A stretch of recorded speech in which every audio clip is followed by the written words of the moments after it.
that, but very intriguing. I'll just highlight some of the important points of what the NCAA committee is trying to decide to do. And the committee has made a recommendation, and then it'll go before the full board process. And we may have some major changes to college football. We'll get into that when we come back. You're watching the Carlos Brown Show on the Black College Sports Network. I'm returning to Clinton Paris, and Tampa's my community. I grew up here, went to school here, and my wife and I make our home here. What makes Tampa special are its people. So when I represent someone injured in my community, it's personal. Call my office and speak to a real lawyer and not some referral service. I will fight the insurance companies to get the settlement that you deserve. At the law office of Clinton Paris, we take the pain out of being hurt. Maureen is saving big holiday shopping at Amazon, so now she's free to become Maureen the Merrier. Food is her love language, and she really loves her grandson. Like, really loves. It's never too early to plant the seed, to share the tradition, and instill a sense of pride in your HBCU with your little ones. HBCU Pride and Joy Children's Boutique helps you share your school spirit with a wide selection of adorable kids apparel and accessories officially licensed from your favorite HBCU. Visit hbcupridejoy.com and follow us on all social media at HBCU Pride Joy on Facebook and Twitter.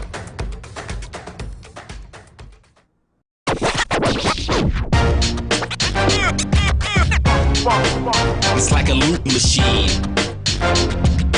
All around town, people trying to get down.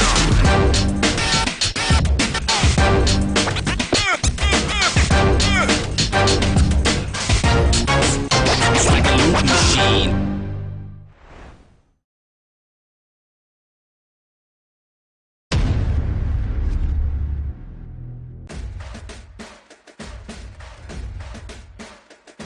HBCU League Pass. Watch your favorite black colleges. Some of the best players in the land.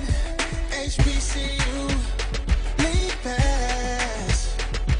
It's game time. I'm proud and I love my HBCU. HBCU League Pass. Watch your favorite black colleges. Some of the best players in the land. HBCU League Pass. It's game time. I'm proud and I love my HBCU.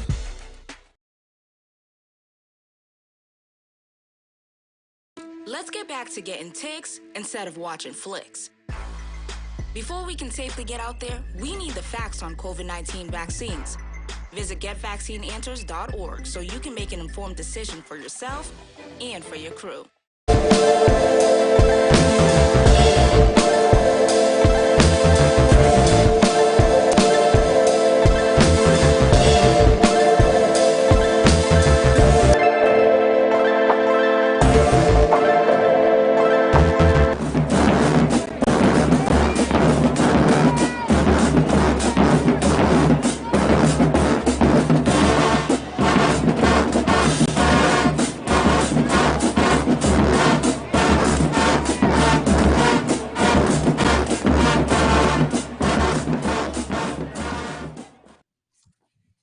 Yeah, I guess I like that. football.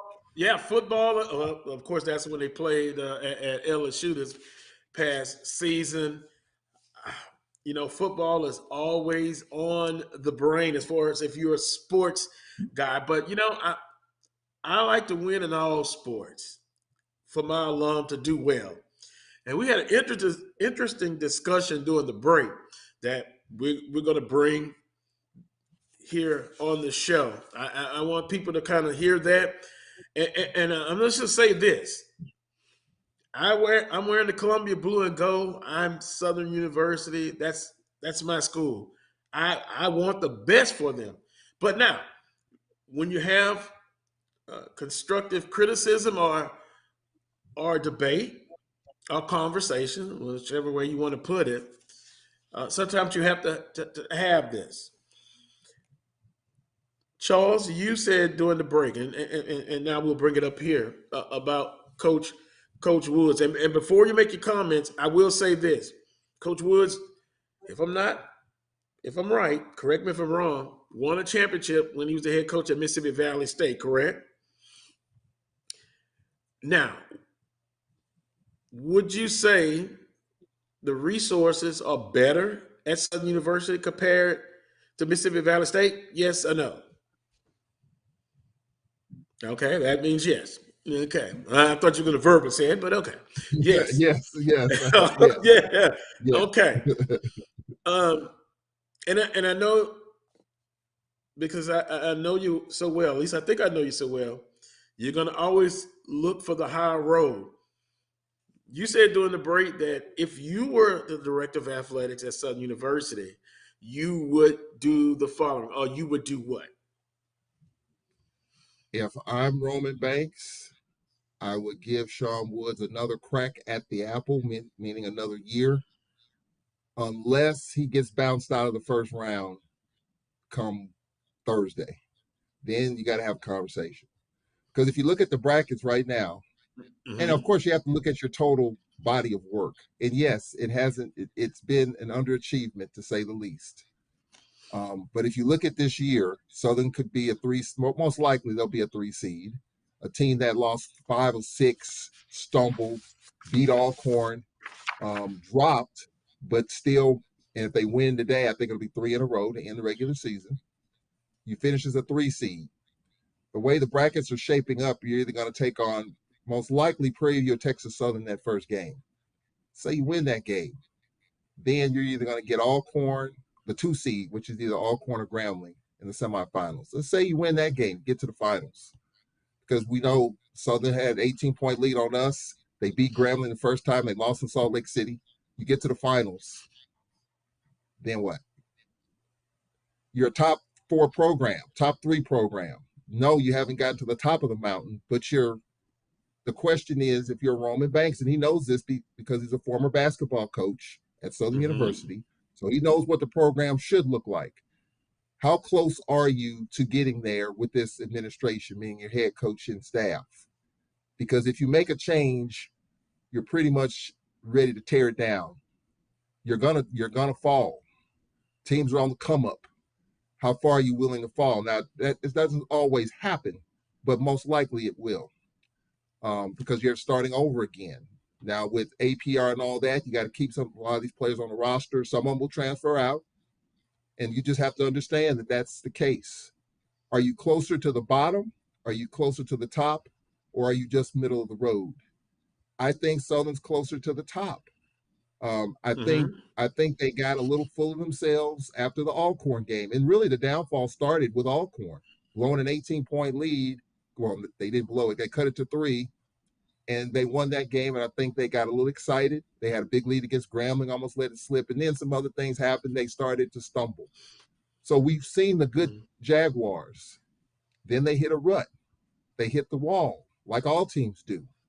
But we've just found ways to win where Southern might not have found a way to win. Rock bottom for Southern, in my opinion, was the loss to Texas Southern at home. It was a bad loss. There's no getting around that. That's a bad loss. But they rallied. They went to Florida. They beat FAMU at the buzzer on a crossover, broke the guy's ankles. I saw that. That was something to see. Then you come back and beat Bama State. You'll probably get A&M today. And then you got a little momentum going in the tournament. You got a tough first round matchup, no matter how it shakes out, 3 or 4, whatever way it goes. You win that game, and then you look at, well, okay, well, now that's 4 in a row. I think you got to give it another crack. I think you got to get, I know a lot of people might disagree from the Jaguar Nation perspective. I get it. But I think you're closer to the top, maybe the middle, than you are the bottom. And I think if you're Roman Banks, you have to give it at least one more shot. And he knows this well as a former basketball coach. He knows what a good program looks like. He knows what a bad program looks like. He knows what a middle of a road program looks like. And in my opinion, just from the outside looking in, I think you got to give them one more try at it. And then if they fall off the wagon, then yeah, you got to think about something. But right now, we've seen the good Southern, we've seen the bad Southern, and the question is right now, where's this program? I think close to the top, but more so right now, middle of the road. And if that's not acceptable, then you got to make a change.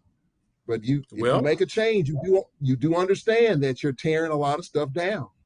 You're tearing a lot of stuff down with a new coach, and you might take a step or two back. Is that what you want to do? It doesn't always happen that way. Dooley came no. in. It doesn't always happen, but most of the time it does. Most of the time it does. And so you have to be temperamental about it. And so I would just say, unless he gets bounced out with Thursday, I think you have to consider giving him at least one more year. I don't know what the contract details are. Maybe that's not financially possible to let it to pull the plug right now. But if it was me, I'd give him another shot at it. Okay, let's look at it. Here's what someone says in the chat room, Michael. If SU's men and women's basketball teams don't make it to the SWAC championship game, I feel both coaches need to be replaced, especially the men's team. Each year is the same results and the same old story. This has gotten old. And again, when you talk about the body of work, I think it's more frustrating, Charles. And then we'll move on off of this topic. You look at the body of work. I guess it's more disappointing that you look at a team that comes out, particularly in the last 3 years, specifically the last two, they come out on fire. They do well. But February has been disastrous in some cases the last 2 years. So I'll stick to just my opinion. If he makes it to the tournament championship, if I'm the director of athletics, yeah, we'll have a discussion and he comes back.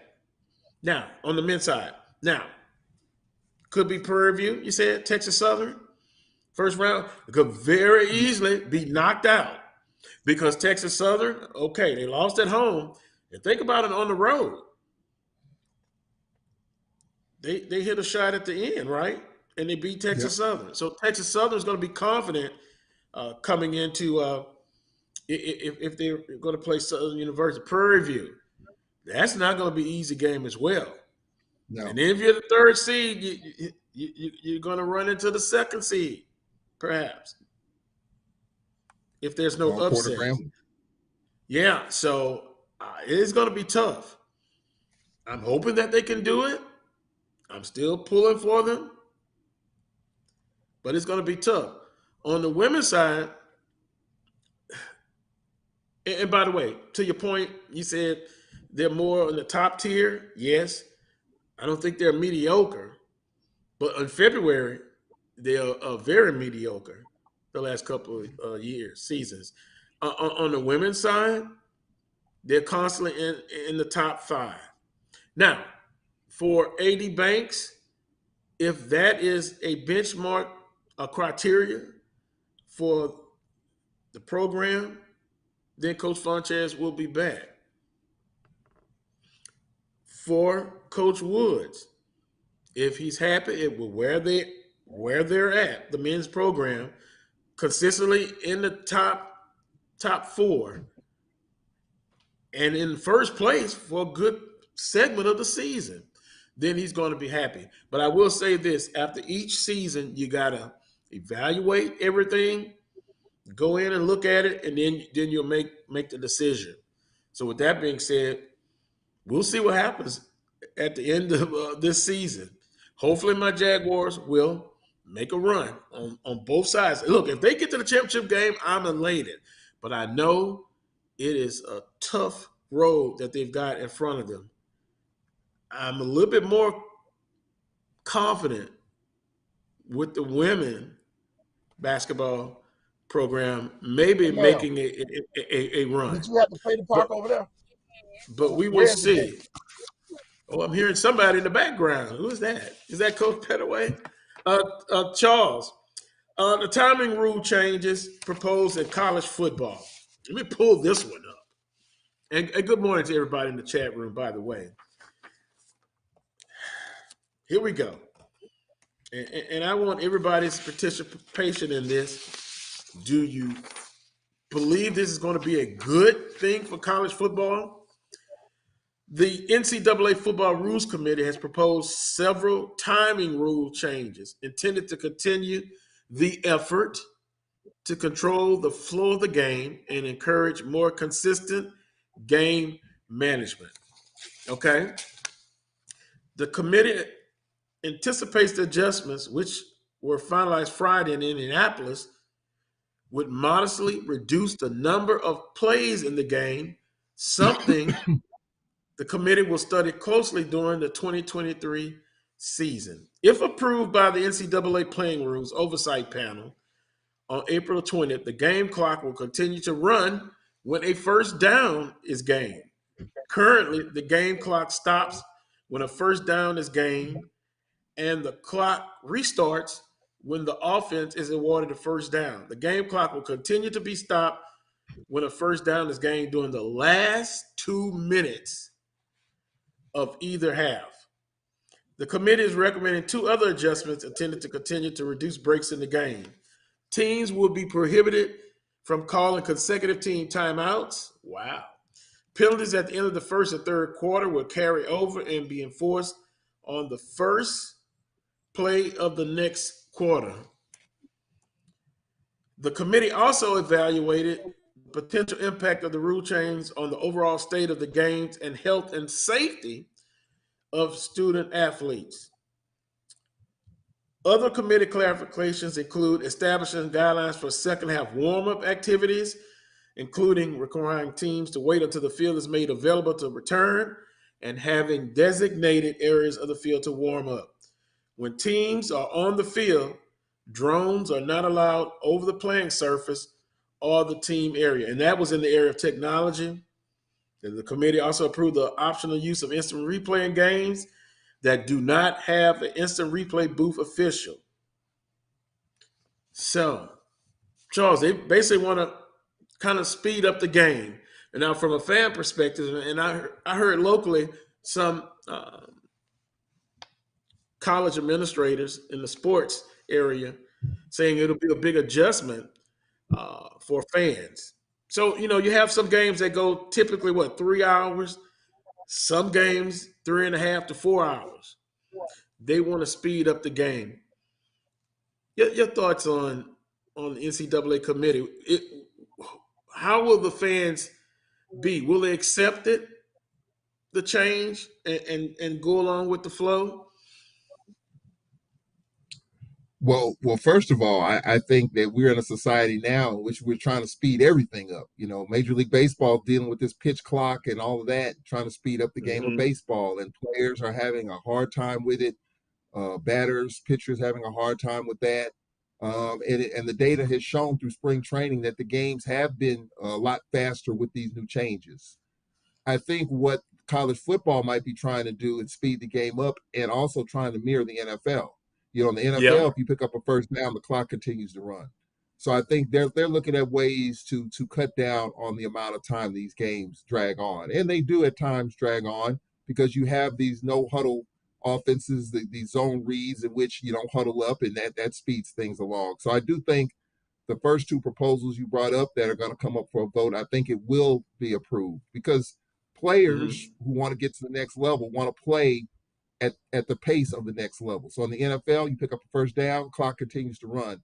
And I think you're going to see, I think that's going to pass. I think that those first two will pass. Now, the other stuff with the drones, and I got to do a little more digging on that. I get it, but I think the first two, especially when you pick up a first down, clock continues to run, and then you can't ice the kicker either. I think the NFL did away with that as well, where you can call a couple of timeouts to ice the kicker. You can only call one. So I think that was probably coming. We just didn't think about it. At least I didn't until I saw it. So I do think that these are small efforts to speed the game up. But then I'm anxious to see as far as television is concerned. That also slows the game down. We have all these commercials. And of course you got to have them because that's how TV networks make their money. Will that change? If you're going to have less commercials, then yeah, the game will probably be a little quicker, but I doubt it. With all the money that's being made, The networks got to get theirs. They got to get their commercials in. Advertisers want theirs. So I think it's maybe a push. It may be, yeah, you save a little bit here on the clock continuing to run, but will the networks get involved and cut down on the number of commercials during the game? That will help speed the game up. So I like what college football is doing, the committee, in terms of this being a first start, but I think there have to be some other measures in place too to kind of speed the game along. But I like the first two though. Clock continuing to run when you pick up a first down. And I think if that happens, that's going to trickle down to high school as well to try to speed their game up because their games are long as well. So I like the changes, and I hope those first two do pass for sure because it kind of mirrors what you see in the NFL. Interesting point, especially with the television piece. I know who I will confer with, if I can say it, or have a conversation with one of our colleagues, Dr. Cavill. Be interesting to see what he has to say and his feelings on that. But Charles, you bring up an excellent point, particularly with the television piece. Also, in the area of technology, the committee approved the optional use of instant replays in games that do not have the instant replay booth official. I said that already. Last season, the Division II Mid-American Intercollegiate Athletic Association conducted a successful pilot program of the rule. This model allows the referee to use available video to make decisions on reviewable plays after a coach challenge. Interesting. So, the committee approved the optional use of instant replay in games that do not have an instant replay booth official. Charles, that's going to be interesting. Yeah, I don't know about that one because if you look at the SWAC, there are replay officials up in the box for every SWAC game, and if there's a particular play right that needs to be looked at, they're going to stop in the replay booth. I mean, the officials are on the field. I mean, they're doing their job in real time, and it's hard to kind of slow it down for them on the field. You got to have some eyes up above to be able to say, did he have a foot in bounds or not? And I think if it's close and if the replay officials deems that it needs to take a look at it, that's what their job is to do. I don't know. I mean, again, I'm not on the committee, but I would probably table that one and do a little bit more dive into that one because I think that, if a coach is going to be on an official about whether or not, Juan Anthony's foot was in bounds or not. I'm talking about Juan Anthony, former receiver of the Braves. I'm just calling him out. But if you're going to have that, I don't know. I think that's going to require a little bit more digging. I don't know if that's going to pass. I think they'll table that part of the proposal because I do think in real football is going so fast, and to put it in the hands of the official to determine a call like that. Whether foot in, catch, whatever. I think that's tough on the official. That's why you have replay officials above that can take another look at it. You got 10 cameras looking at it. I don't know about that one. I would, if it was me, I would propose to table it and let's do a little more digging. I mean, that's at the D2 level. You don't have the same type of resources, but you're talking about at the D1, the FCS, FBS level, where you got a lot of cameras and more resources to get more eyes in the sky to be able to look at it. So I don't know about that one personally. I would probably do a little more digging and table that particular proposal for the time being. A little more study on that one, correct? A little more study, yeah. Yeah. I don't know about that one. I really don't. Right, I understand. Southern football, switching gears a little bit, gets their start Thursday in spring practice, and I know probably the top 2 or 3 questions debatable as number 1, the quarterback battle going into spring and then coming out of the spring. The spring will tell us something. Noah Bolden, who transferred to Southern last year, previously signed with Grambling State. Just digging with some of my sources within the sources. He's very confident. He's very confident, and he believes it's his job to lose. But then also you have University of Alabama transfer who locally prepped at Episcopal High School in Baton Rouge, Louisiana. Dylan Malhotra. I'll practice on that last name if I'm not saying it right. Um, Saw on social media, on Twitter, video of him at a quarterback camp, and I think it was in Mobile. I'm sure he's confident of coming in, but I guess you'd have to give the edge, though. I believe to Noah Bolton, who came in right as fall camp started, right before. Now a year under his belt in his first spring. I like his chances, but I know it's competitive with that. And then of course you have Harold Blood, Mr. Washington, who was a freshman last year. It's going to be an interesting battle. It'll tell us something going in the spring. Then for Southern fans, I've been told that Devin Cotton returns. Started at defensive tackle 2 years ago, was out, took a year off to nurse some injuries. He'll be back. So quarterback, offensive line, a very good group of wide receivers in the room. It's going to battle down to who comes out of the spring number one quarterback, because that is still a sore spot for Jaguar Nation. They believe, and they constantly talk about it, they believe that is the one position. If they had that in a better situation from last year, the season would have been much more successful. Albeit, they won the Western Division Championship. And Bubba McDaniels in the Legacy Bowl. You saw him 7-7 for 41 yards. He's getting much love and continuous love as a Southern alum. It's going to be very interesting, Charles. And by the way, I know Alcorn started their spring practice, and they have a battle, I guess, for number one. But anyway, what do you think about all of this? Yeah, I mean, it's. I think for Dooley, it's do you name someone once spring is over with, or do you play it all the way out through the summer and into the fall and let the competition commence? I think you probably. I mean, knowing Dooley, well, let me say I don't know him. I think based on what happened this last year, I don't know what he's going to do. To be honest, I don't know if he's going to wait it out, let the competition continue, or if he's going to be impressed with a guy in the spring. I tell you what, you got on one end, you got Noah Bowden, who we saw at Grambling have some good moments. I think from a PR perspective, and I know PRs may play a part in this, the kid from right there in Baton Rouge probably is getting a lot of shine because he's from right up the street. And if he plays well in spring, summer, and fall, he may be the guy.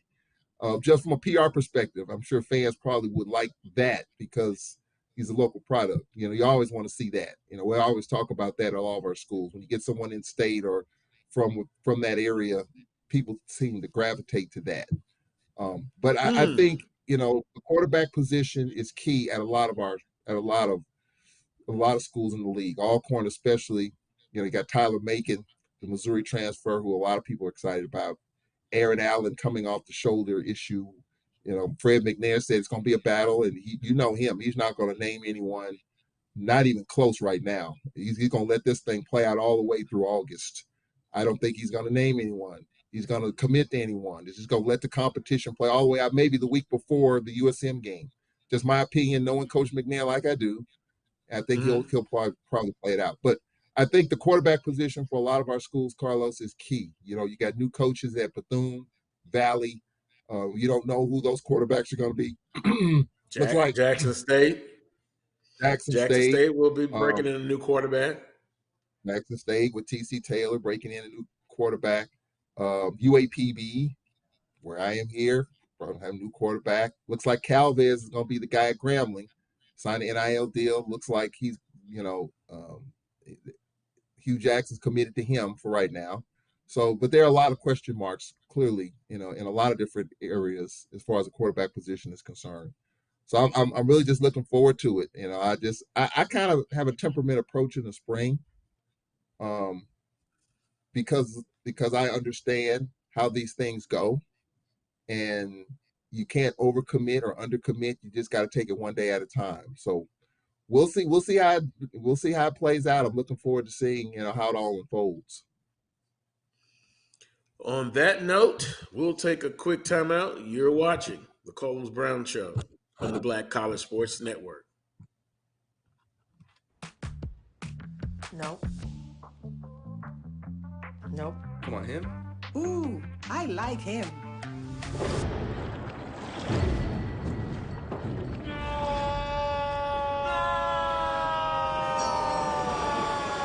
Quick, the quicker picker-upper. Bounty picks up messes quicker, and each sheet is 2 times more absorbent, so you can use less. He's an 8. He's a 9. Bounty, the quicker picker-upper. If you think all pads are exactly the same, think again. This is Always Ultra Thins reinvented with the Always Triple Protection System.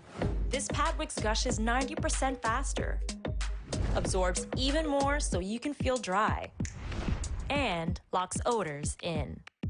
Rethink your pad for up to 100% leak-free and odor-free comfort with the totally reinvented Always Ultra Thins. This is always like never before.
Can I get the now bar, please? $1. Have a good one. Got it. Hey, what's going on? Hey. Let me get a now bar. Sure. $1. Appreciate you. Got it.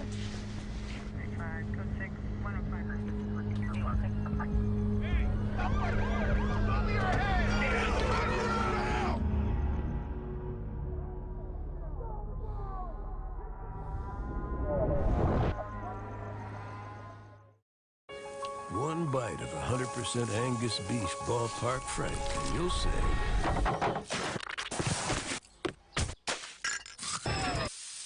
hello, summer. Oh yeah, it's ballpark season. This is the Dean of the College of HBCU Sports, Kenyatta Cavill of Dr. Cavill's Inside the HBCU Sports Lab with Mike Washington and Charles Bishop. Come mix it up in the lab where the course lecture is in session every Tuesday from 6 o'clock p.m. Central Standard Time on Facebook Live, YouTube Spreaker, or the BCSN app, as we discuss all things about the HBCU sports culture, including exploring the week that was in the sporting HBCU diaspora, as well as the upcoming week of HBCU sports. With me, the Dean, the College of HBCU Sports, on Dr. Cavill's Inside the HBCU Sports Lab with Mike Washington and Charles Bishop. Course lecture dismissed. For my people that don't get to see me, trying to remind you who you are, just like in Romans 3. See, we about to blow across the world just like the day is breezy. This motivation for the people, and this classic Bible teaching say, hey, this for my people that don't get to see me, trying to remind you who you are, just like in Romans 3. See, we about to blow across the world just like a day that's breezy. This motivation for the people, and this classic Bible teaching, hey. Motivation.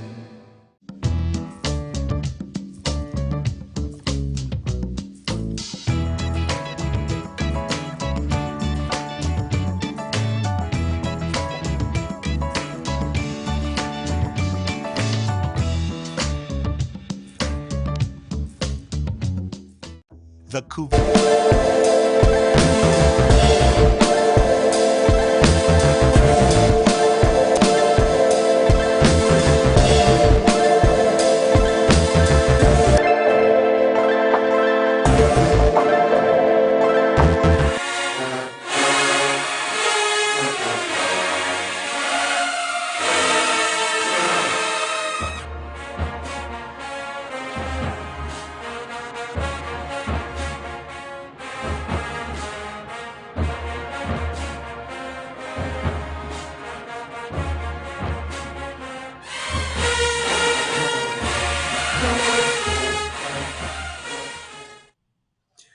Welcome back to this week's edition of the Coles Brown Show, right here on the Black College Sports Network. Joined now by Coach Van Pettaway, who seems very relaxed. Coach Pettaway, good morning. It's not quite afternoon yet, but good morning, sir. Hey, good morning, man. And I want to apologize. I thought I had to attend this state championship game, and so I'm on the road today. But nevertheless, I'm here. We appreciate the time, along with Charles Edmond. Well, in the first couple of segments, we were talking about the Southwestern Athletic Conference, the last day of the regular season. Coach Pettaway, we'll get your thoughts on this important Saturday as we get ready for the 2023 SWAC basketball tournament championship that's going to be in Birmingham, Alabama. Right, and in fact, that's where I am now in Birmingham, high school championships. This is going to be a very interesting weekend. On the women's side, our Lady Bulldogs, they've got an opportunity if they can win at Southern. And Carlos, I hate to say this, but I'm hoping that they're ready to play so that they can put you guys down. And that will give them an opportunity to be the number 2 seed, because right now they're still in second place with Alabama State. But when you start going down the tiebreakers right now, they have the tiebreaker based on points. The two teams split during the regular season, but Alabama A&M 14, Alabama State won their game by 12. So that would give them that tiebreak. But they must win the game today. And then as a Bulldog person, I'm hoping that Grambling is ready to play. And if Grambling beats Bama State, the case is closed. But coming down to the last week of the season on the women's side, all they're doing is 2 through 6, trying to get their seeding in order, because nobody's going to catch Jackson State. It's over with. They won the title again this year, and it's going to create a very interesting tournament. Very interesting tournament. And then on the men's side, okay, go ahead. I'm sorry. No, I was just agreeing with you, because if you look at it, of course, Jackson State 16-1, 13-game winning streak. They are definitely the number 1 seed. Congratulations to Jackson State again, regular season champions. Alabama State 12-5, Alabama A&M 12-5, Prairie View and Southern tied 11-6. Then, of course, Arkansas Pine Bluff 9-8, Bethune-Cookman 9-8, and then Alcorn State and Grambling State, Charles, for the 8th seed. Am I correct? Yep. And for the Lady Braves, the tournament starts today. You win and you're in. If you lose and Grambling wins, you're out. If you lose and Grambling loses, you're still in, because you have a tiebreaker on Grambling. You beat them in the only meeting of the regular season. So for the Lady Braves, this time last week, they weren't in control of their destiny by virtue of Grambling's loss to Alabama A&M, which Nate Kilbert predicted, by the way. He thought that might be the case because Grambling doesn't play well at home. He predicted that. Just like Coach Pettaway thought last week it was a trap game for our men, and he was right on that. Oh, that's right. That is correct. I gotta give Coach Pettaway his props. He called that one. As a matter of fact, I mentioned that to Coach Bussey, and Coach Bussey said there's a guy named Petway. He didn't call his name all the way. Some guy named Petway predicted this. Who is it? He asked, did I know you? I said, Coach, I don't know who that guy is. I don't know Petway. But for the women's side, we're back in control of the 8th seed. We still have a shot at 7 because we have the tiebreaker on Bethune-Cookman by 1 point. So we have a shot at 7. But look, I'm just looking to get in. As much as we've struggled as many games as we've thrown away, I'm just looking to get in. Now, yes, Jackson State's going to be tough, but it's the postseason. Anything can happen. If we do get a 7, you're looking at Bama State and A&M, 2 teams that we kind of tussled with early in the season. We only played them once. But I'm just looking to get in first, and then we'll just see where we land after that. And then, guys, and then, go ahead, yeah, Coach. go ahead, Carlo. No, go ahead. No, I was going to say I was going to transition to the men's side, but if we're not finished with the women, we can stay there. I'm thinking that on the women's side, some of those teams got to be telling themselves this is the year that we're going to upset Jackson State. I think Jackson State has shown their dominance over the last 3 or 4 years, but somebody on the women's side has to put it in their players' minds that this is the year that we're going to take them down. And somebody got to go after them in this tournament. Well, guys, I got an interesting question. This year or last year, Jackson State women, I have an idea who was the better team. Was it last year or this year? I say this because to me they're more well-rounded. Where last year we knew they were going inside. Now you don't know what they're going to do because they got so many other options. See, last year they had one main option, and I think they're more versatile on the offensive end this year. What say you, Charles? Interesting. Yeah, there's no doubt to me. I mean, they're deeper in the post. I wouldn't say necessarily better, but they're deeper. They got a 6'6", 6'5", 6'4" they can throw in there. You know, you're not going to shoot over them. You can get around them, but you can't shoot over them. And then you got Covington in the backcourt, who's one of the better backcourt players on the women's side in this conference. That makes it go as well. So I think collectively as a team, I would say Jackson State this year is a better team, more rounded this year than last year, and that makes them tougher to defend. That makes them tougher to scout. I mean, we led them 9-4 early, and then once they dumped it inside, it was kind of all she wrote. But yeah, I agree with Coach Pettaway. It's gonna take a couple of things. You're gonna have to get Jackson State early, and then Jackson just has to be off their spot. I mean, if they're on their spot and you don't knock them off their spot, they're probably not going to lose. So you got to rattle them. You got to shake them a little bit. You got to get them early. You got to get them rattled early. And, you know, they're looking at either us or Grambling in the first round. And then you're looking at the middle of the bracket with perhaps Alabama State or Prairie View or Southern. You know, I thought it would be an interesting matchup when Jackson hosted Prairie View, because that was one team that beat them. And Jackson blew the doors off that one. So, Jackson's just getting stronger and stronger as the year goes on. And, as far as seedings are concerned, Coach Pettaway, this is a question for you. There's some intrigue at the top, intrigue at the bottom. But for teams that are in the middle, that, seedings, they're in the tournament, whether you're a 3 or 4 or 4 or 3, we talked last week about load management in the NBA.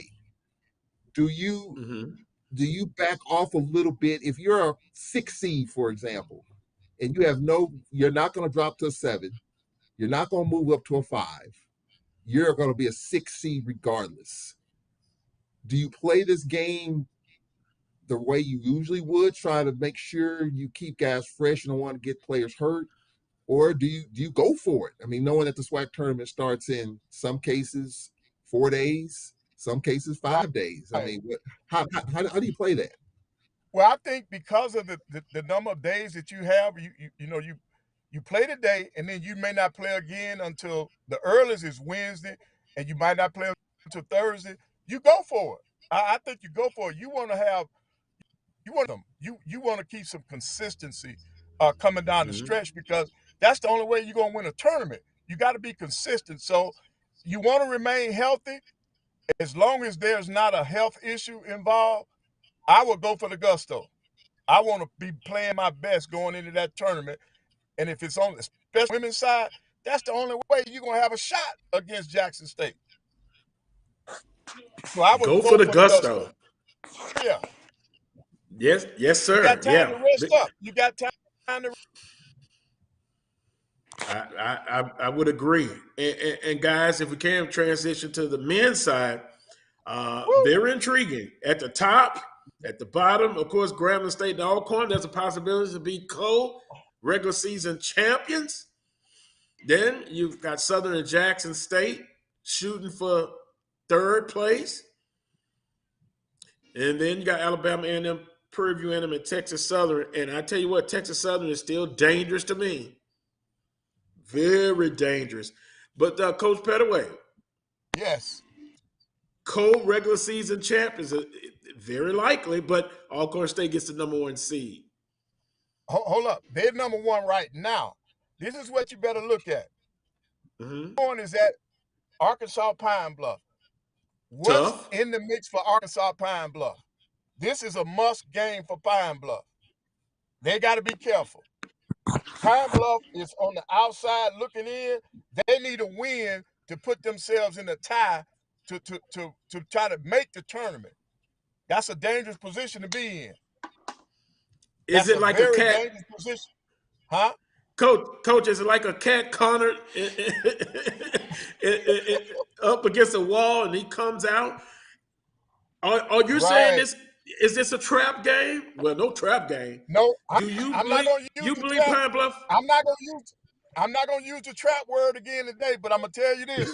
This is a very inspiring game for Arkansas Pine Bluff. Because if I was in that locker room, I say, hey, fellas, this is it for us. Our season's over with unless we can win this game. Our season ends tonight unless we can beat Alcorn State. So are you saying it could be an upset? Are you predicting an upset? No, I'm not going to predict the upset because I think Coach Bussey is going to have those guys. I think it's going to be a closer game than most people expect, because I think Pine Bluff, they got to go out on top, or they want to go out on top. They want to make that tournament. Their only hope of making it is to beat Alcorn State. Very intriguing game. Well, Coach, just to give you a little clarity, I've talked with their athletic media relations person, Cameo Stokes, last night, just to get a little clarity in terms of their position. Their tournament lives are out of their hands. They have to win tonight, and both Bethune-Cookman and Bama State have to lose. If those two things don't happen, even if they win, they don't make it. So it's out of their hands. All they can do is win. But I tell you what, it's got to go out. Yep. But it's their championship game. A championship, and I know they don't want to see Landon Bussey hoisting that trophy on their court. So I guarantee the place is going to be packed. And look, Pine Bluff has had their moments. They were near the top of the league first part of the year. Yep. And this was the team that we were up by 20 with 7 minutes left at home, and they cut it to 3. And if it wasn't for a review of a ball that was deflected out of bounds that went our way, which we thought it was going to Pine Bluff, we hit a couple of free throws at the end to kind of win by 3. Pine Bluff, and they're a very good three-point shooting team, and they got 2 top scorers. So it's not going to be easy coming in here.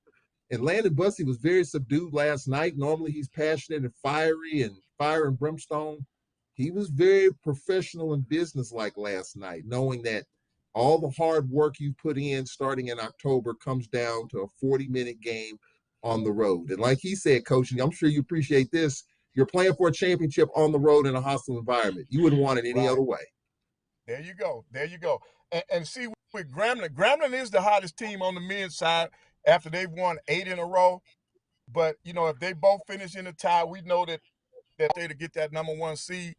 I just think that this makes for our fans, this is a very intriguing tournament, because we got an opportunity for number 1 and number 2 to meet in the championship game.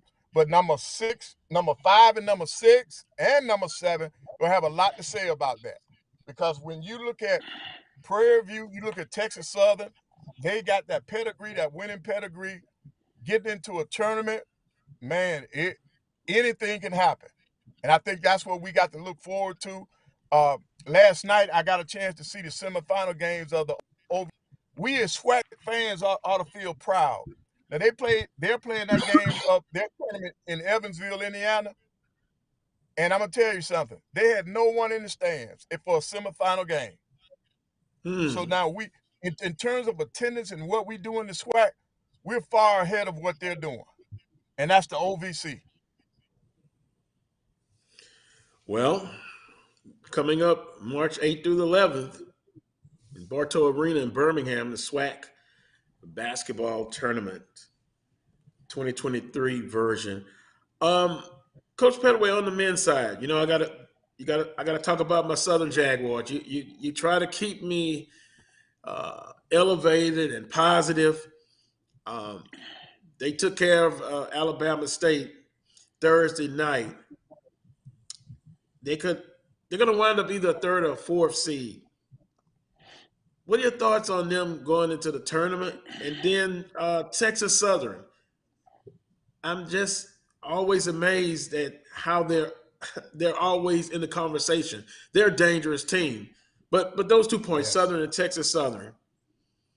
Well, I think on Southern side, there's going to be a lot of pressure, probably already on Coach Woods.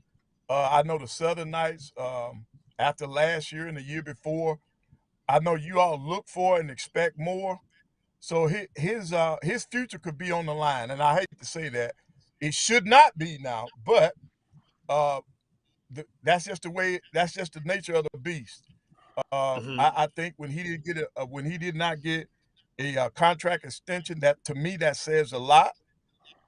So I think he's probably gonna have to win it, or at least make it to the championship game, uh, to appease some people. And I think even making it to the championship game and losing, he still may not get an extension. So that's going to be tough on his side. That's a lot of pressure on him from the outside. And as coaches, we put pressure on ourselves, so you don't really need it from the outside. So in that regard, I feel bad for him coming down the stretch. But if they can stay healthy, they may be able to make some noise in the tournament. But now you mentioned Texas Southern. I'm gonna tell you something, man. I saw them at full strength for the first time when they came to Huntsville, Alabama. That's a very dangerous team because with Henry back in there, um, and then if you want to talk about them missing somebody, uh, ETN that transferred over to Southern, they really could have used him this year, but he's not there. But with them getting healthy down the stretch, they've got size, they got experience. He's got guys on that team that have hoisted a championship before.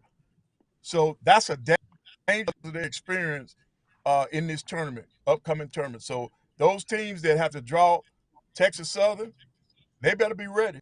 Better be ready to play. Coach, I want to follow up with Coach Woods. When he was head basketball coach at Mississippi Valley State, he won the championship. And I guess I'm thinking at Southern with more resources, not every year. I understand that, but if I remember when I had Coach Banks on, he said it was valid to say at least once every 4 years playing for a championship or winning one. I guess it's just mysterious to me why Coach Woods and the staff didn't have more success or have a championship to this point. Is it just sometimes fate? To win a championship or to be consistent in your program, you got to Mm-hmm. have, it's called luck. And the luck comes in on the injury side. You have to stay away from injuries. You got to stay away from key personnel having nagging injuries during the course of the year. Before I would determine or say anything, I would look at the history of the last 4 years. What injuries Mm-hmm. did we have? Uh, uh, did we have kids miss games for reasons other than injuries? What's behind that? Could that have been avoided? Does any of that come back on the coaching staff? You know, uh, there are a number of things that I think that as administrators they should look at. Just looking at a one-loss record, you got to see why that happened. I think you have to go more into why you're in this situation versus just looking at a record and saying, "Oh, we didn't win a championship." And then I'm gonna be honest: how did you find a Mm-hmm. championship? Some people say it's a title, and then now today we're talking about If you win a tournament, you're a champion. So what is their definition of winning a championship? Is it just the conference race, or is it me winning a tournament? Interesting. I'm glad I'm not administrator or AD. It's tough because I believe Charles will probably get more votes if it's me or him as an AD, according to Charles, because he looks at the broader picture. He looks at the analysis. But to your point, a deep dive into all the parameters, the body of work, and I think when at the end of the day, Coach Banks will have to make the decision that's best for Southern University. Now, Right. I'm going to ask you guys this, Coach, Now, unless you had a Carlos, follow up. let me tell you something else that you better look at too. Now, see, we all on the outside looking in. We say Southern had. Now, you just made the statement. You figured that with Southern having more resources than Mississippi Valley, that it would make a difference, right? Now, Carlos, from the outside looking in, we have to be very careful about that because when you look at optics, when you look at Alabama, it looks like they have everything they need to be successful. It's not true now when it comes to basketball. It wasn't true. Let me just say it was not true when it comes to basketball. Okay, now, did Coach Banks have all of his scholarships? Did Coach Banks have an opportunity to recruit? When he went out to recruit, did he have the resources that he needed to go to get the people that he needed to go get? We as spectators, we as on the outside, we don't know the answers to all of these questions because I can tell you as a coach now, I was given some parameters that were hard to deal with. You all didn't know that 70% of our roster had to be in-state students. See, you all didn't know that. You just saw a team on the floor. You all didn't know that for 2 consecutive years, you were not able to go out and recruit because of budget restraints. See, you all don't know that. You didn't know it. The fans didn't know it. All you looked at was the overall record. But now, in the state of Alabama, which is a football state, how in the heck are you going to put a good team on the floor when 70% has to come from your state, when they're not producing enough top-notch D1 athletes?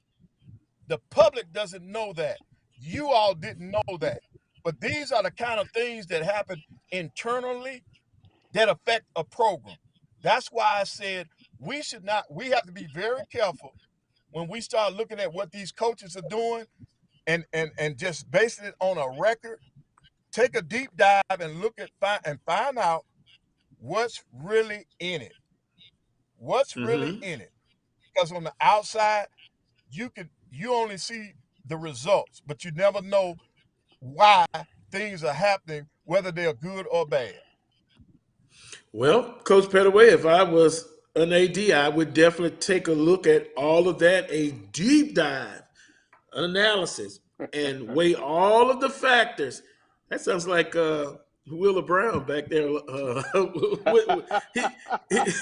I'll tell you what. Let me see. Coach Pettaway, you got a few more minutes, or do you need to get going?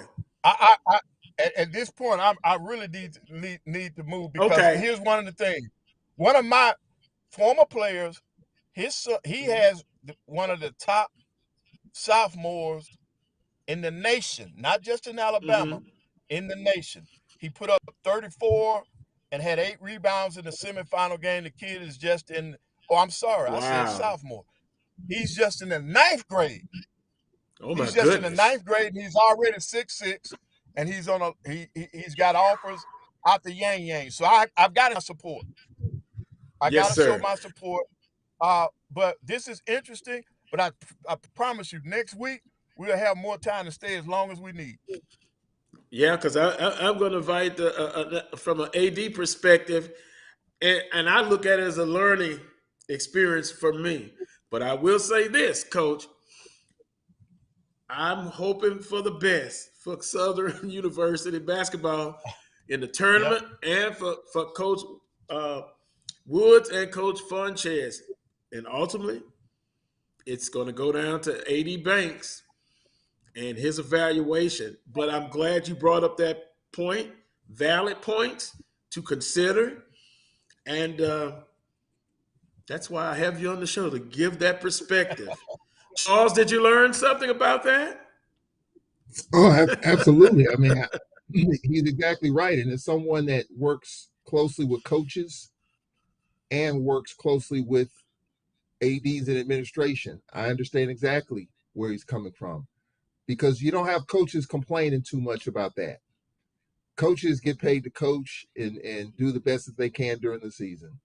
You don't hear a lot of coaches griping and complaining about budget restraints and 70% in state, all that. They just go out there and try to put the best product on the floor. So you're not going to hear that from these coaches, at least the coaches we have in place now, because they're going to go out there and do the best they can with what they have and let the chips fall where they may, And so I absolutely agree with Coach Pettaway on that. And I think as a coach, you'll be doing yourself a disservice to put your dirty laundry out there like that, even though we're in times today in which people might say it's just best to do that so we can address it.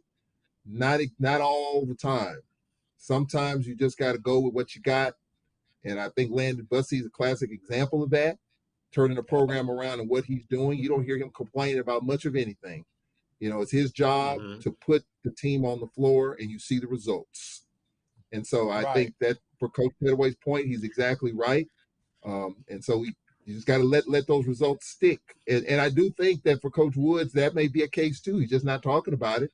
But Roman Banks can answer some of those questions if he chooses to, and whether or not he thinks his coach has all the tools. And look, just as a person, for me, I think that if a coach gets, and I don't think any coach gets everything they want or need right off the bat. But if you have a laundry list of 10 things, and if they get the first 3 or 4 just to kind of settle them a little bit, I do think that helps quite a bit. And I don't know if that's the case or not at Southern University. I don't know. I don't know if Sean Woods is getting his top 3 or 4 needs. I don't know. Only Roman Banks can answer that. But I do think that coaches today are not going to put the dirty laundry out there like that if they don't have the budget or whatever the case. They just want to go out and coach and win games and do the other stuff. And Charles, you're absolutely correct. Yep. Because when I was coaching, you never knew this. Because I didn't say anything. I did not say anything about it until 3 or 4 years after I left the game. Because that's my university. I didn't want to put them on Front Street. But I think it's good for people to know. Like, people were looking for us to be successful, even though we didn't have all our scholarships. I never experienced Division I funded scholarships. Never at Alabama A&M. And they in the last 5 years, those coaches have gotten their scholarships. But we never experienced that. So there are a lot of factors that go in why a team is not progressing like the fans and the alumni want them to. I just say, look, take a total deep dive into everything before you make your decision. Well, Coach Pettaway, how many championships did you win? Well, I won 8 overall. I won 8 overall, but only 1 in the SWAC now. Mm-hmm. Right. Well, at least that's only 1, and that's 7 overall, and you did it in spite of it. If that's what I'm hearing, correct? Right. But you can't be consistent with that. If you don't have if I don't have the same thing that my opponents have, eventually I'm going to drop off, man. I'm going to drop off, and that's exactly what happened to us. We dropped off because when you do a recruiting cycle, that cycle will either up or it's going to keep you in a hole. And that's why coaches hope that cycle will keep you up. But the things that cause you not to have the personnel that you need, that's what has to be looked at. Well, now I'm thinking, what if he does have everything he needs? That I don't know. Yep. Well, that's what I'm saying. You got to look at both. I guess a deep dive. I agree with that. And maybe I can dig in a little deeper. with Coach Banks, but he may not tell me everything. He may not tell me anything, but Right. it's interesting to bring up all of the perspectives. Coach, we appreciate the time. Go enjoy that high school playoff action, and we'll talk next week. Good Okay, points thank you, brought guys. up. All right. Enjoy. All right. Thank you, Coach. That was Coach Van Pettaway joining us on today's show. We're going to take a timeout. When we come back, we'll get, and he's been listening, we'll get an AD's perspective with not Coach, Willa Brown. We'll get into some SIAC basketball action as well. You're watching the Carlos Brown Show on the Black College Sports Network.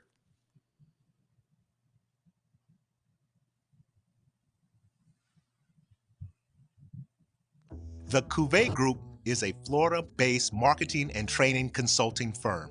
We help businesses communicate to their target audience and engage them in conversation.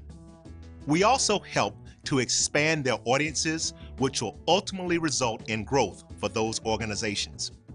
In addition to being a certified constant contact specialist, my colleagues and I are also certified in John Maxwell Leadership Principles. We use these proven principles to conduct workshops, training, and private coaching sessions for individuals and companies looking to take things to the next level. Contact us to schedule a free consultation. Issues today, don't delay, call Cuvée.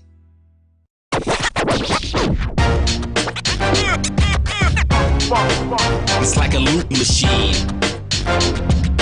All around town, trying to get down.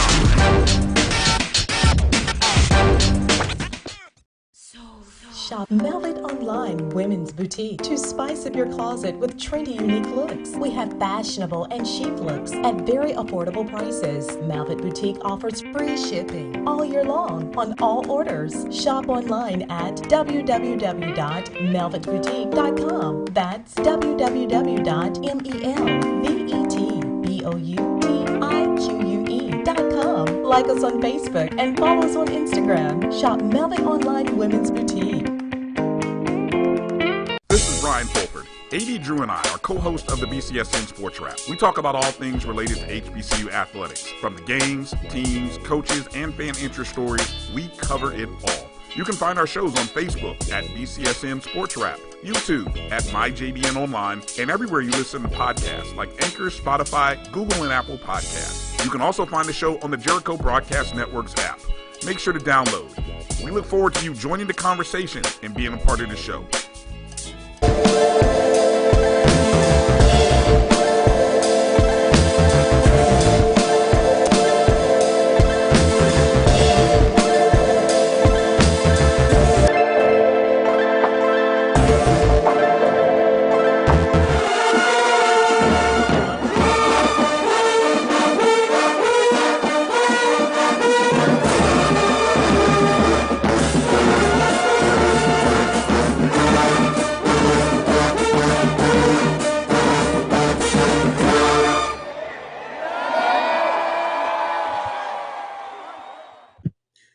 Welcome back to this week's edition of the Carlos Brown Show right here on the Black College Sports Network.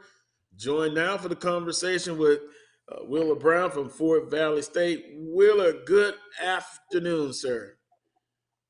Good afternoon, gentlemen. How's everybody? Well, I'm doing pretty good, although I think I got a little spank in there from Coach Fedaway.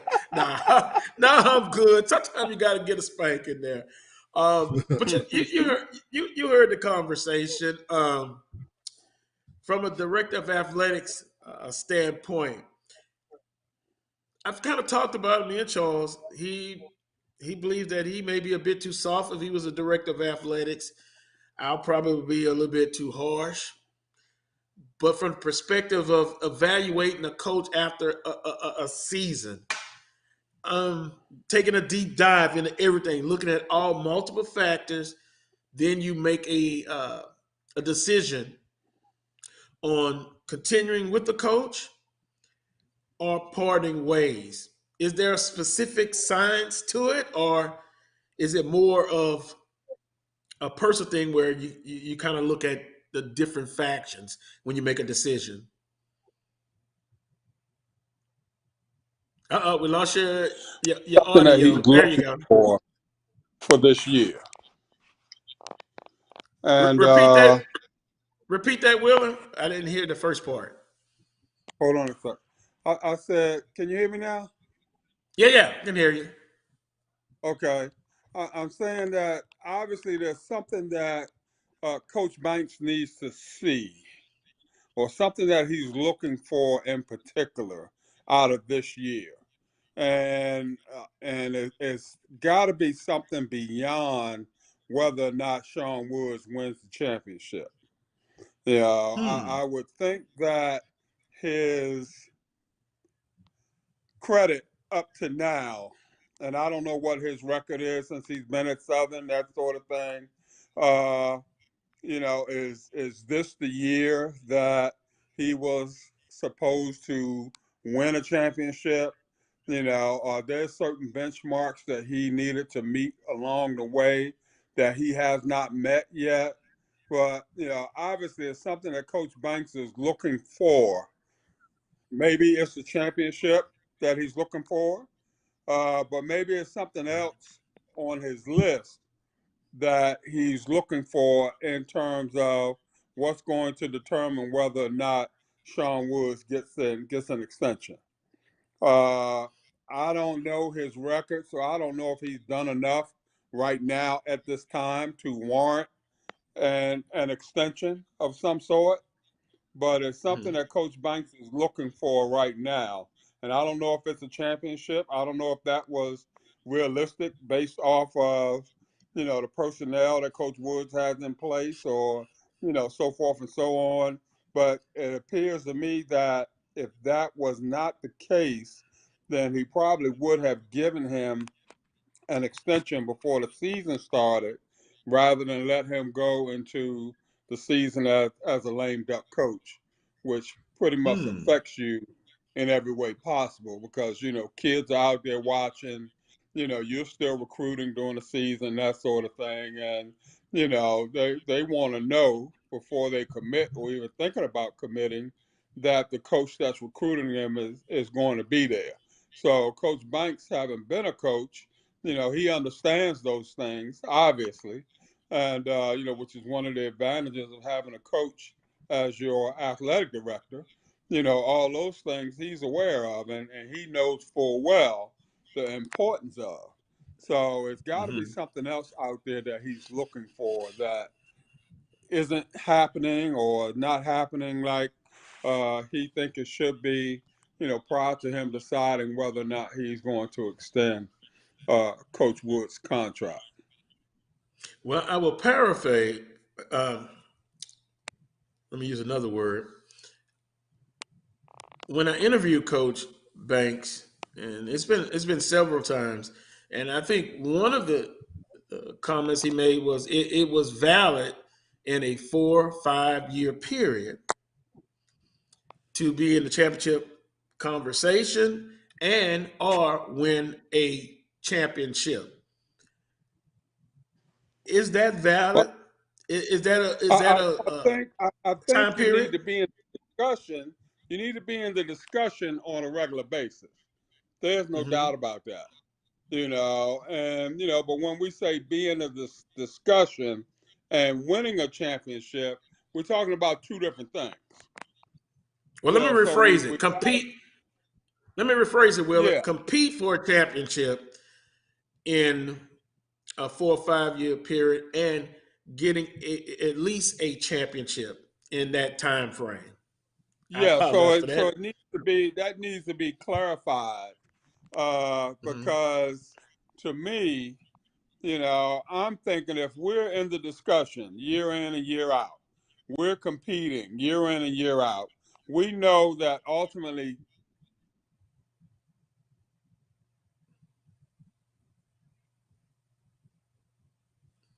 Your audio, Will, your audio went out.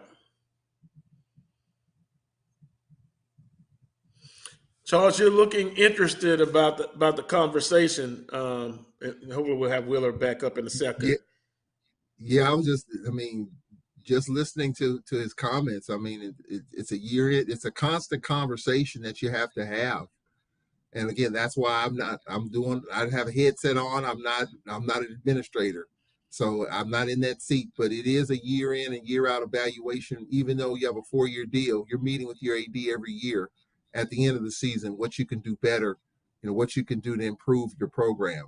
And so I'm sure Roman Banks is having those conversations anyway, but I think it's a tough situation as far as, what needs to be done going forward for Southern Am I University back? basketball. Oh, Yeah, you're back. Okay. But as Charles was saying, I understand exactly what Coach Banks is going through. Like I said, he has a matrix of some sort that is guiding him right now. And it's something that he's looking for, whether it's a championship or whether it's something else, before he decides whether or not to go ahead and extend Coach Wood's contract. We just need to know and find out what that is. Hopefully, Coach Woods knows and understands what that is. Has the recruiting gone well? I heard Coach Pettaway say that, his years at A&M, 70% of his kids needed to be in state, and that affected their ability to, to win championships, that sort of thing.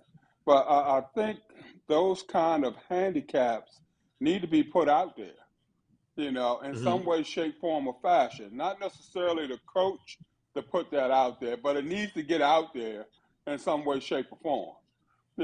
Because if it doesn't, my mode of thinking is that if I'm giving you 13 scholarships, which is the NCAA maximum, then I'm expecting certain results because of that. Now, granted, if I have to say that 70% of your team is going to be made up in terms of in-state scholarships. So that means that if I go outside of that, I'm going at a 2-for-1 in terms of in-state. So it's going to take me 2 in-staters to get an out-of-state guy. Okay, then I need to know that and make adjustments for that, because in all actuality, in a game of basketball, how many quote unquote horses do you need?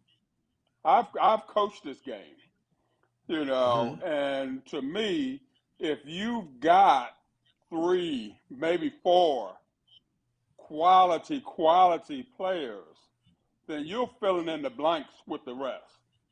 And you're looking more so, in my mind, at those role players. Let me go out there and get the good rebounder. Let me go out there and get the good defender.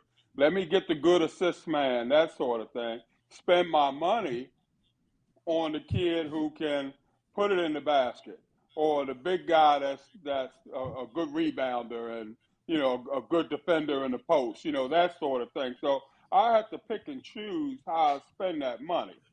So if I have to spend money on an out-of-state kid at the rate of a 2-for-1 in-state, then you better believe that out-of-state kid better be spitting bullets when he comes into my program, and I better do my homework, and my coaches better do my homework to ensure that, because we're spending so much money on these 3 or 4 particular kids, we got to get more bang. We got to get more bang for the buck. So it's ways around, doing that. Nowhere you're going to find, Carlos and Charles, 13 quote unquote scholarship players that are worthy 13 horses. You're not going to find it on this level, but you want to make sure that you're getting bang for your buck, when I'm spending that money, that I'm spending on quality and not just giving a scholarship simply because I have 13 scholarships, if that makes sense. Well, yeah, it makes sense, and that's a different perspective that I've heard than from previous perspectives. But this situation with Coach Woods in particular, if he can make a deep run into the tournament, just from my opinion, I think it will ease a lot of the tension. And I'm sure he's not worried about it. He's concentrating on the X's and O's and continue, to run the basketball program. Let me ask you this, and you can put yourself in Coach Banks' mindset. If Coach Woods gets a deep run and make it to the championship, and he doesn't win it, does that make you have to think about something else as far as when you do your evaluation at the end of the year? Because then he's trending up, but his body of work has been disappointing, and I'm saying that because of the benchmark that Coach Banks kind of talked about on the show previously. Does it give you something else to add to think about? And for me, it's going to be the body of work that's going to make the difference. Okay. Sometimes you can catch lightning in a bottle, make a good run, that sort of thing. Does that, in the mind of the athletic administrator, translate into continued success moving forward? Or did we just, catch a good run and, made a good run at it, that sort of thing? So, I would have to take a look at his total body of work. Body of work. I got to look at the kids and, see what kind of grades they have. Are we graduating kids? Are we retaining kids? Are they tearing up the campus? All those kinds of things that upper level administrators have to look for when they're evaluating the program in its totality. Are they going to class? Are they good kids overall? That sort of thing. And then more importantly, where are we situated in terms of where people are picking us to finish? That sort of thing. Are we, over exceeding our expectations, or are we, underwhelmed? That sort of thing. So all those things have to play a part. But it's got to be the body of work. If he catches lightning in a bottle right now and makes it to the championship game, I'm gonna give him his just desserts for making it to the championship game. But that's only going to be a part of what the evaluative process is going to be, and Gotcha. then we're going to sit down and determine how we move forward from there. Charles, I think that's a fair assessment. Yeah, I mean, I do. I think that's a fair assessment. I would say, because I am a kinder, gentler potential AD, that if he does, if he does, there he goes. Hey, I'm calling it the way I see it. If he makes a deep run in the, if I'm Roman Banks right now, if he makes a deep run in the tournament, gets to the SWAC championship game, as you've talked about, Carlos, I think he's good. If he gets bounced out as a 3 seed or 4 seed, if he gets bounced out in the first round, I got to take a deep look at it. And for me, the key word, I was thinking about it when Wheeler Brown was speaking. When you're evaluating a coach, is this coach on the cusp? I was thinking of a word. Is Sean Woods on the cusp of elevating Southern basketball to the next level, or is he on the cusp of a free fall? If he's on the cusp of a free fall, in your opinion, then you gotta do what you gotta do. But if you feel like he's on the cusp of making it to the next level, which is top 2, then you gotta think about giving him some more time. So, I mean, I don't know how. To me, I think if he does a deep run, I think he might be on the cusp of moving up. But if he gets bounced out in the first round, then it could lean the other way, and then some tough conversations have to be had. So that's kind of the way I look at that situation. Because if you look at Southern's program right now, I mean, they're not downtrodden. They're not. They're closer to the top tier, like I said in the last hour. I think they're closer to the top tier than they are at the bottom. Because when you make a coaching change, there's going to be some changes. Ole Miss fired their coach last week. The top player in the state of Mississippi was committed to Ole Miss. Kid out of MRA, a private school. When Kermit Davis was let go, that player decommitted. His recruitment is wide open. Top player in the state of Mississippi. That's just that's the collateral damage when you do these things. You talk about recruiting and all of that. So that's, I think it's I think Roman Banks is in a real tough spot unless Southern just completely falls on their face, which could happen. But right now they're playing pretty decent. They can go into the tournament on 3-game winning streak, and you just kind of take it from there. I think Roman Banks has to take this one day, one step at a time. I think at Charles, this point, Charles. Once interject, again, if I Charles, may. make a position. You can't go back and forth. Come on. Well, I'm giving you Make both a sides because of decision. how I'm giving I both sides of understand. it. I'm giving both sides of it. But if it's me, I'm going to give him another year. If it's me right now, I I like give to him I another like to year. interject. I like to interject with Charles, Okay. if I may. I have to look at his total history, not just his Southern University history. I need his Valley history. I need the history of the last job that he had, that sort of thing, because there's some indicators there somewhere in terms of what we could possibly expect moving forward. Now, I don't know, I know what happened at, Valley and how that propels him to, the next position. But I don't know what happened in that particular position, and how that affected him moving forward. Was he recruiting good kids there? Was he in the mix in terms of championships year in and year out? How many years did he stay there? What was the potential for that particular program moving forward? And then I try to traject those things onto where he is right now at Southern. Did he make year 3 as his last stop? How does that compare to year 3 at Southern? If there's some indicators there that's going to necessarily help to dictate what the path may be moving forward. And I also would say this, if I am not prepared to extend him at least 3 years, then to me that means there's a question mark heavy on my mind somewhere, to the point where I'm probably thinking about cutting some ties here at some point in time. And I'm not really sure, but I'm going to give him a year or two so I can make up my mind totally in terms of the direction that I need to go in. But my thinking is that if I'm not prepared to go all in on Sean Woods, then I got to go all out. So, in other words, I a don't. 1-year extension would not be No, suffice that's for not you. going to get it. That's not going to get it for me at all. Not going to get it for me, and I don't know that it gets it for Sean Woods.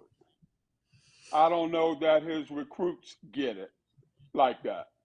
I think everybody in America that is somebody looks at it like, I don't know that they really got a whole lot of faith in this guy. They just kind of rewarding him because he made it to the semis or he made it to the championship game, but they ain't really all in with this guy. So if I'm a recruit from the outside looking in and I got 2-3 years of eligibility left, I got to look at that and say, yeah, they rewarded coach for a good year, but they only gave him a year.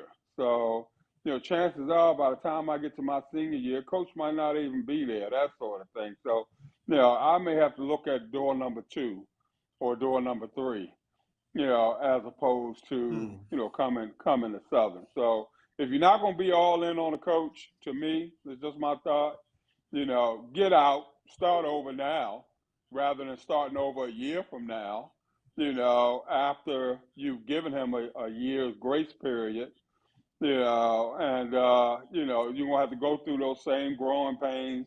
You might as well start painting, growing earlier, as opposed to giving him that year, and then you're going to start the growing pains all over again the year after that. That's just my thought. Interesting. But is Go all in or cut ties. yeah. Is it understood though that I think from a fan's perspective, for example, Southern University, the Jaguar Nation, Carlos, you could probably answer this question too. And maybe it's a different example when you use Coach Dooley, where you look at the football program compared to where he is now compared to when he took it over. You understand that like Wheeler Brown said, cut your losses and be prepared to take some steps back. But is that something as a fan base that you're willing to accept? I mean, considering where Alcorn is, considering where Grambling is, because when you're talking about steps back, you don't know how far back are you willing to take 4 steps back now or in the next year or so to take 8 steps forward later when we're in a win now culture? Well, let me answer that with a question to you. With Alcorn State, Bussy, what year is this for him? It's year 3. Year 2? Year 3. 3. So last year, regular season champion, could be could be regular season too. What was his first year? What did he do his first year? His first, we made it to the first round of the tournament. We lost in the first round. First year, that was COVID year. We lost 12 games that we didn't play because of COVID. So we had a competitive year, but there were games we didn't play. And I guess you could use COVID as you can use it for whatever you want to use it for. But we still played competitive. We played hard despite that. But then the next year, of course, we won the regular season. In year 3, we're on the cusp of it. All right. So let's throw out the first year. Let's compare and contrast the 2 years with Southern and 2 years with Alcorn. I won't go into resources because I guess I just don't know. But if I compare Alcorn and Southern, Coach Bussy 2 years, Coach Woods 2 years. We can't say 5 for Coach Bussy because he wasn't at Alcorn 5 years. But the body of work for Coach Woods in 5 years. But based on the 2 years, just from what we've just discussed, Wheeler, who has done, it was an obvious question, who has done the better job? And then whose fan base is more excited? I would have to say probably Coach Bussy has done a better job right now, to me, from the outside looking in. I agree with that. Yeah. And I would say probably that because Southern overall, I would think, has more resources available to itself as opposed to Alcorn overall. I don't know if the expectations are any higher at Southern. They may be, but I mean, the pressure is there just the same, and Coach Bussy, to me, right now, is going above and beyond where the resources would probably necessitate him being. So I mean, it's a little bit more difficult, I think, to get kids onto the reservation, no knock on the reservation, than it is to get kids to Baton Rouge. So I mean, when you look at those kind of things overall, one would say that Coach Woods should have the advantage on a recruiting trail. Now, is he fully able to take advantage of his advantages for whatever reason? Is there something else going on, like I was stating earlier, that we don't know about? And when I say we, the particular lay people that we are, that sort of thing, is there something inside the program that we don't know about? What's the turnover rate? Are you losing kids every year? Are kids transferring in and out? Is it a revolving door? I mean, all those things have to come into play when you're looking at that evaluative process. But like I said, for me, for Coach Woods, he'd have to do a little better than just getting to the championship game or what have you. I need to look deep, deep, deep inside his program and really see what's going on and see whether or not we can project sustained success moving forward. And if not, then I bite the bullet. And, if we go backwards a year or so while we, retool this thing or what have you, then, hopefully I can make a great decision in terms of that next hire. And, the fans will love me when it's all said and done, although they may hate me in the short term. But that's what you sign up for as an athletic administrator. So, it is what it is on that one, I think. And let me say this: I can only speak for myself and some of the Jaguar Nation members that I've talked to. The one word would be disappointing, strongly disappointing. And to your point, Charles said you may have to tear it down. You say retool, but at the end game, and Alcorn took a chance. I'm going back to Alcorn again. They were in the same situation, and they made a hire, and they made an excellent hire. That's what the facts would say right now, just based on 3 years, right? It's worth the risk. But Carlos, was the expectation on Sean Woods too high to begin with? Now that's a good question. That's the question that needs to be answered. Were we expecting too much out of Sean Woods from day one? Well, I'll refer back you to hire folk, yeah. with the expectation that they come in and win championships and la-di-da, so forth and so on. But was that expectation too high in the beginning? I'm going to say from the non-administrative perspective, I'm going to say no, because their motto is Southern is the standard. So expectations are always high. Now, is it reality? Sometimes, perhaps not. But but Carlos, I don't think it was too high. There's always a but. Yeah. There's always a but. Did his resume necessitate that he was going to be the end all be all at Southern University? Did his resume speak those kind of volumes to where that expectation should have been made and should have been realistic? That question has to be answered. What went into that process? What made Mississippi me Valley say State that Sean Wood? Yeah, but if I look at Mississippi Valley once again, and I have to look at Stetson outside of that 1 year. Now let me look at Stetson. Let me see. What Morehead State. What screamed? Yep. Morehead State. Morehead State. What screamed on his resume that this is the guy that's going to take us to the promised land year in and year out? Because that's how that thing was being billed in my mind. That's a valid point. I'll take a chance on that one. I'll just give my opinion. I do, and we've talked about this before. That 17-1 record he had at Valley, I think that carried a whole lot of weight. He was in the SWAC before under different circumstances, different budget, all of that. He built it even though it was lightning in a bottle. If you could somewhat replicate that, not the 17-1, but 13-5, somewhere in there, close to that at Southern University, I think the Jaguar Nation would take that and go with it. But it has not happened that way. How long? Is that that's a 1 year wonder. How long do you carry that weight? That's the thing. That's the only thing. How long?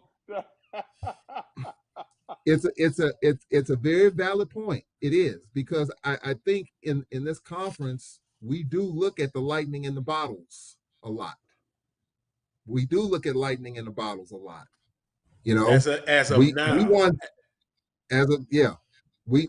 We won 6 straight division titles in football, and the last couple of years have not been great. And people and the Alcornites are screaming like heck. Like the past 6 years when we won Mm-hmm. division titles don't even seem to matter. So Mm. you look at the history there, and it may be a different comparison, but I think we kind of look at lightning in a bottle a little bit. And I think Sean Woods being that coach and what he did, people are looking at that. And he has not lived up to the standard. He has not, to me. But I just look at where the program is right now. I mean, they're a 3 seed, and I think, Wheeler, for what you're saying, it doesn't really matter what happens going forward. They Nope. can win the SWAC tournament, go to the play-in game, do some damage there. Would that change? Would that is if you were the AD, would that change your perspective on the whole situation going forward? No. And I don't know, Charles, that I would say that it would change the perspective.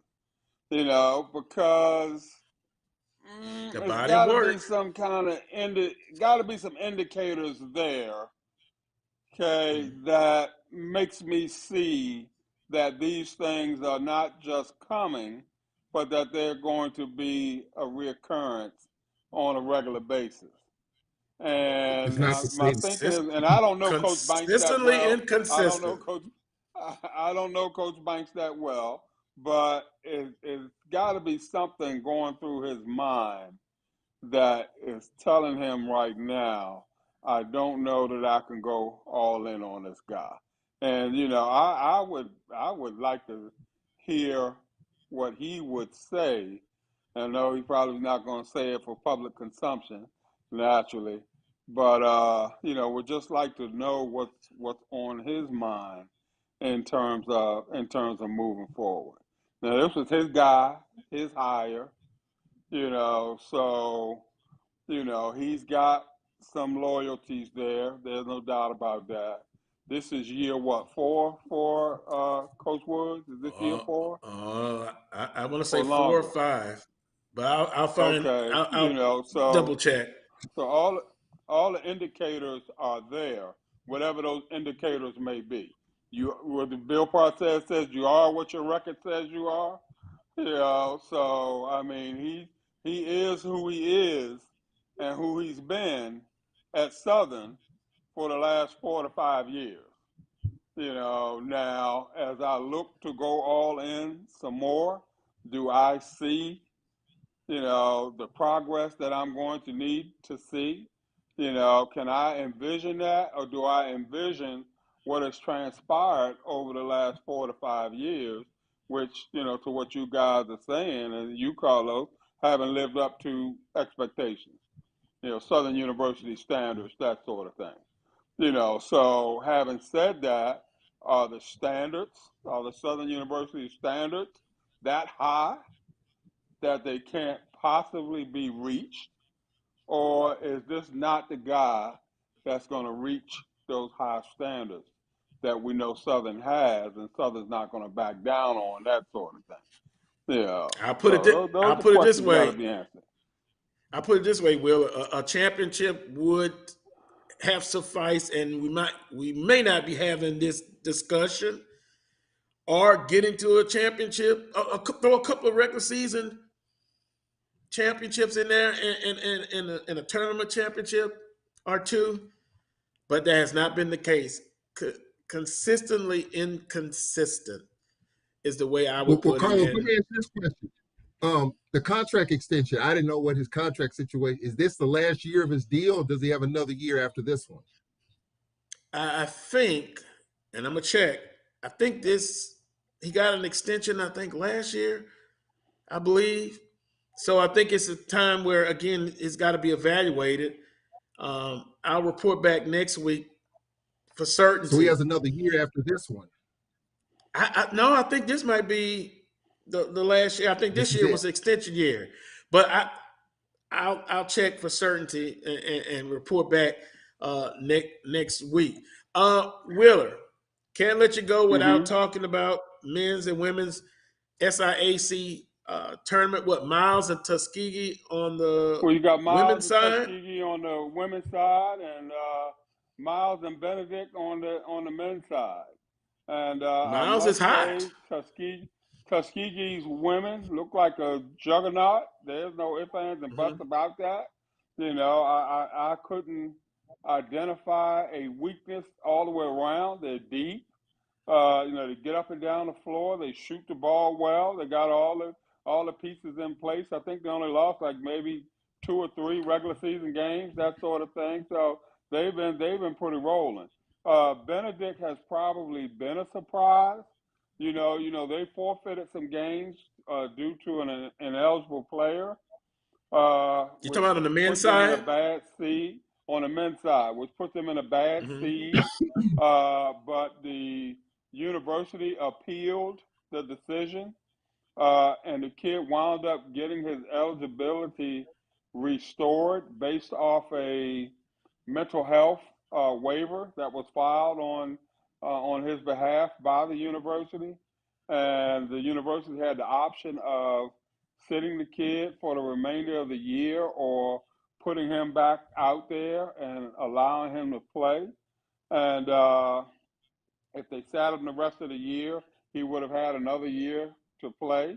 They decided to go ahead and play the kid and go ahead and finish using up his eligibility.